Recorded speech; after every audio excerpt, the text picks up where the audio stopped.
007 ni Mavic Wenceslao. Bagong pasok ko pa lang sa ospital na to ay hindi na maganda yung pakiramdam ko.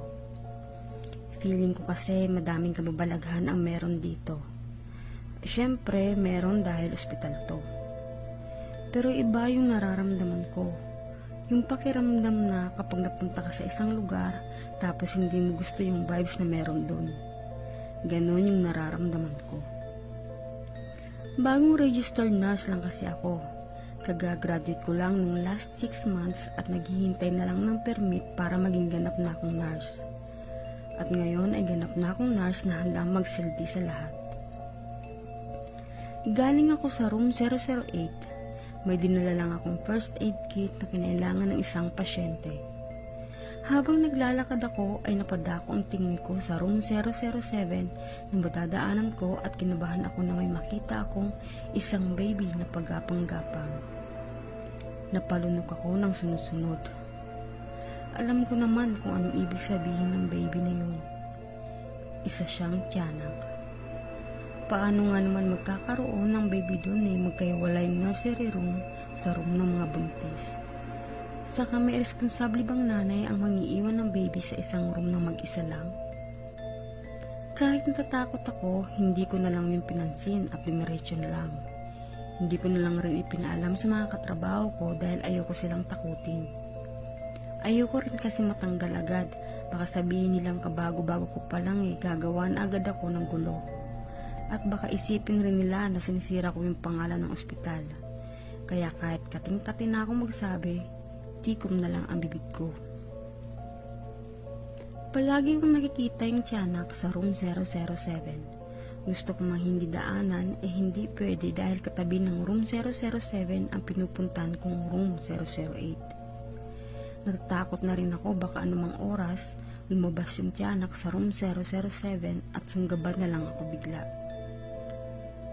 Scarlett, hindi ka ba natatakot sa room 007? Mahinang tanong ko kay Scarlett. Bakit naman, Amy? Nakakunot noong tanong niya. Hinila ko yung braso ni Scarlett.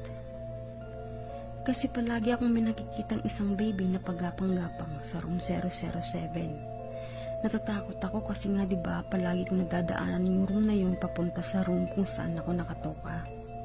Kinakabahang tanong ko kay Scarlett. Yung tiyanak? Kalmadong tanong ni Scarlett.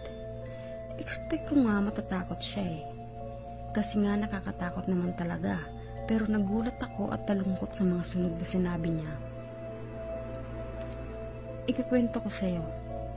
2 years ago, may nanganak dyan sa room 007. Malusog yung baby, lalaki niya tapos gwapo. Kaso pagkatapos ipinanganak ng nanay, kinagabihan kinain niya yung anak niya. May sakit kasi sa pag-iisip yung nanay ng baby. Kinabukasan, namatay din yung nanay ng baby dahil sa pagkalason. Kaya ayun, palagi nagpaparamdam sa room 007 yung baby.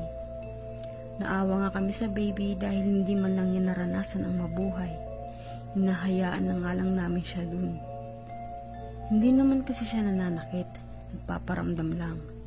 Nasanay na kami sa kanya kaya kapag dadaan kami sa room na yun, pinagdadasal namin siya, sabi ni Scarlett.